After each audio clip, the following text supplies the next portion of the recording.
There was once this anime. The first few episodes were painfully long and boring, but after a certain point, it suddenly became insanely good. Yep, I'm talking about Katekyo Hitman Reborn. Past me was basically Tuna 2.0. Too scared to speak up, sucked at everything, could even tell the right thing to do. I wasn't tripping over my own feel like Dame Tuna, but honestly, pretty close. I wasn't an extrovert at all, too shy to talk to people, and mostly ended up avoiding the crowd. Reborn taught me so many life lessons, living without regrets, making tough decisions when everything sucks, and taking responsibility for myself. He was literally my real life home tutor when I was still clueless. That's why, even 13 years after the manga ended, Reborn is still my hidden treasure, one of the anime that truly shaped who I am today. I started watching anime right when I entered middle school. Almost nobody liked Reborn at the time because the beginning was kinda drawn badly. Endless, boring daily life episodes, and people dropped it before episode 20. I was one of them. Then I noticed there are people hyping it like crazy, so I pushed through to episode 20. And only then did I realize the first part was all set up. I don't know if the editor finally smacked some senses into Amano or did they suddenly woke up, but after episode 20, everything clicked. The arc flows so smoothly, one thing led straight to another. It was so tense I just couldn't stop watching. We all know the manga ended in a super rushed way. The ending kinda sucked, but we'll never forget how Tuna and his friend grow from ordinary middle schooler into a partner who will trust each other with their lives. The shady Mist, the lone wolf Cloud, the tyrant Zangzas, even they ended up trusting Tuna and coordinating with him when it matters the most. That level of trust feels impossible in real life. It's so hard to truly trust others. Reborn was the core reason everything worked. Without his teaching, the Mitsuna would never become a real boss. The Guardians wouldn't be who they are. The Zangzas would never accept him. Everything solely formed with Reborn's presence. Real world has no baby Hitman and no Skyflame, but the story still influenced little me, sometimes without even realizing it. I'll remember Reborn's teaching no matter how embarrassing, painful, or exhausting the process was. That's just part of the growing up. Out of everything Reborn taught Tsunan, the very first thing I learned was live without regrets. How many of you still remember the first day they met? Reborn shot Tuna with a dying well bullet and made him run half naked through town to confess to Kyoko, the girl he secretly loved and the whole reason he even went to school every day despite getting bullied. Quick reminder, if you get hit by a dying well bullet, you will do with the resolve of someone who's about to die, or you'll actually die if the regret isn't strong enough. If Tuna has zero regret at that moment, the show would have ended in episode 1. Reborn made Tuna live every day with the thought. Little by little, Tuna learned to face things without regrets. And I learned the same. I do think so that if the world ended in the next second, I will still be okay with my choice. That's the only way we can save ourselves of having regret. Either do it and see what happens, or don't and regret it forever. I would rather go all out and accept whatever comes next. We only get one life, why not try? It might eventually all work out. I have only realized the choice theme pretty recently. When I was a kid, I never noticed because the character was the one making the choices. It wasn't until I read Mission Yuzakura Family a while ago that I went, wait, Reborn was teaching the exact same thing the whole time. Let's not even talk about Tuna breaking the rule in the Varia arc to protect his friend or swallowing dying well pill right after crawling out of the coffin in the future arc. He is constantly facing difficult choice in tough situations.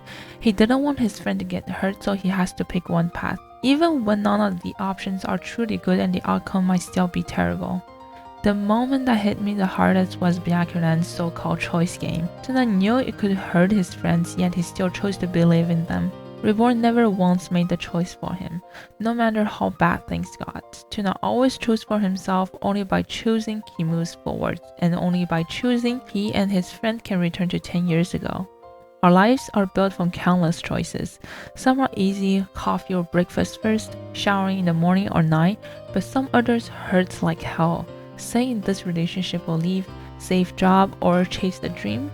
Every choice creates a different future. We avoid painful choice because they bring uncertainty, and that uncertainty is exactly what keeps us stuck.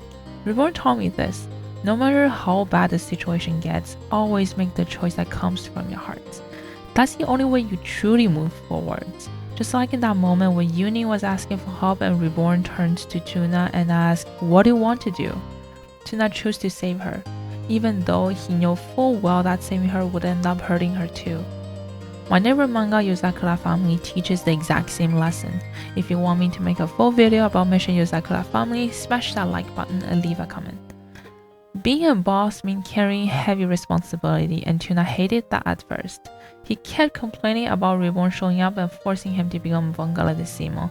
From Yokoro arc to the Varia arc, he was basically dragged along by everyone.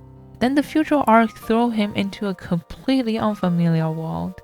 Nothing made sense, yet he had to keep moving forward. In Rokuro arc and Varia arc, he tried to walk away, but he couldn't do that in the future arc, because if he turned his back this time, his friend would get hurt, and so their future. Eventually, he grew into someone who willingly carried the responsibility of protecting the people who believes in him. Uni, if you ever still remember her, she trusted Tuna enough to ask for his protection. That wasn't an easy choice for her. Everything Tuna did until then affected the people around him, even someone as lonely as Uni. From zero confidence to someone everyone could rely on, he did it. He never got the Spider-Man great power, great responsibility speech. And Reborn never says it either. Tuna's only responsibility was simple. Keep the promises to the friend who trust him and bring them all home.